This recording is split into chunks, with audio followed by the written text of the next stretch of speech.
હવે મિત્રો આપણે વાત કરીએ કે ફોર્મ ભરવા માટે તમારે કયા કયા ડોક્યુમેન્ટની જરૂર પડશે।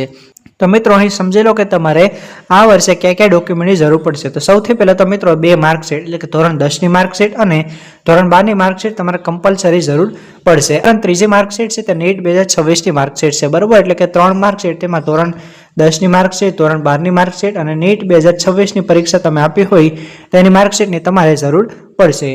ત્યારબાદ છે તમારા બર્થનો પુરાવા તરીકે તમારે શાળા છોડ્યાનું પ્રમાણપત્ર એડ કરવાનું રહેશે।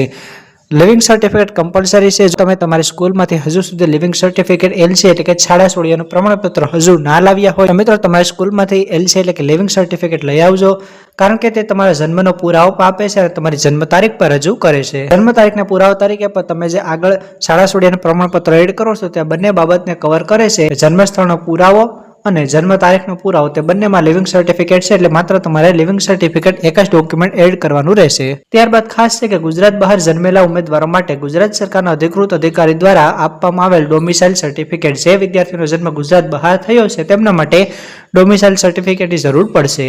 ત્યારબાદ આવે છે કાસ્ટ સર્ટિફિકેટ। તો જે SC કેટેગરીમાં હોય તેને SC કેટેગરીનું સર્ટિફિકેટ, ST કેટેગરીમાં આવતા હોય તેમને ST કેટેગરીનું સર્ટિફિકેટ અને જે વિદ્યાર્થી મિત્રો SC BC એટલે કે OBC માં આવે છે તેમના માટે 2 સર્ટિફિકેટની જરૂર પડશે। એક છે તેનું કાસ્ટ સર્ટિફિકેટ અને બીજું છે NCL એટલે કે નોન ક્યુમ્યુલર સર્ટિફિકેટની તેમને જરૂર પડશે। મિત્રો અહીં ખાસ ધ્યાનમાં રાખજો કે નોન ક્યુમ્યુલર સર્ટિફિકેટ છે તે 1 એપ્રિલ 2024 પછીનું ગુજરાતી ભાષામાં અને 1 એપ્રિલ 2026 પછીનું ઇંગ્લિશ લેંગ્વેજમાં હશે તે માન્ય ગણવામાં આવશે। ત્યારબાદ છે EW કેટેગરીના વિદ્યાર્થી માટે EW કેટેગરીના વિદ્યાર્થી માટે EWSનું પ્રમાણપત્ર 1 એપ્રિલ 2024 પછીથી છે તે રજૂ કરવાનું રહેશે। મિત્રો અહીં ખાસ સમજો કે જો ગુજરાતી ભાષામાં EWS સર્ટિફિકેટ હોય તો 1 એપ્રિલ 2024 પછીનું હશે તે માન્ય ગણાશે, પરંતુ જો અંગ્રેજી ભાષામાં હોય તો 1 એપ્રિલ 2026 પછીનું હોવું કમ્પલસરી છે। આ ઉપરાંત વાત કરીએ દિવ્યાંગ ઉમેદવારોની, તો દિવ્યાંગ ઉમેદવાર માટે જે PS કેટેગરીનું તમારી પાસે સર્ટિફિકેટ હોય તે એડ કરવું પડશે।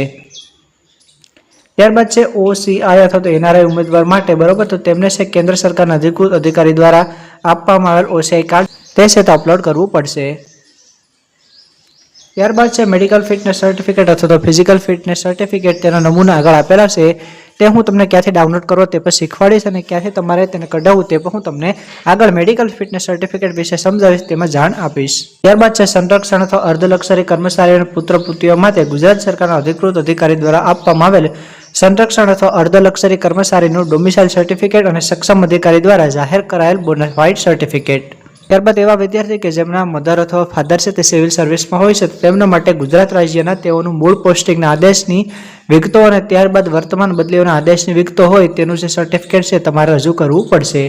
ત્યારબાદ છે ગુજરાત રાજ્યની બહાર જવાહર નવોદય વિદ્યાલયમાં ધોરણ 12માં પાસ થયેલ હોય તેવા વિદ્યાર્થીઓ માટે ગુજરાત રાજ્યની અંદર આવેલી શાળામાંથી પાસ થયેલ ધોરણ 1 થી 8 સુધીની માર્કશીટ છે તે રજૂ કરવી પડશે। તેમજ તે દીવ, દમણ, દાદરા નગર હવેલીના કેન્દ્ર શાસિત પ્રદેશોના ગુજરાત બોર્ડમાંથી ધોરણ 10 અને 12મું પાસ કરનાર વિદ્યાર્થીઓ માટે ધોરણ 10 અને 12ની ગુજરાત બોર્ડની માર્કશીટ તથા ગુજરાત સરકારના અધિકૃત અધિકારી દ્વારા આપવામાં આવેલ ડોમિસાઇલ સર્ટિફિકેટ અથવા તો ગુજરાતમાં જન્મ થયાનું પ્રમાણપત્ર છે તમારે અપલોડ કરવું પડશે।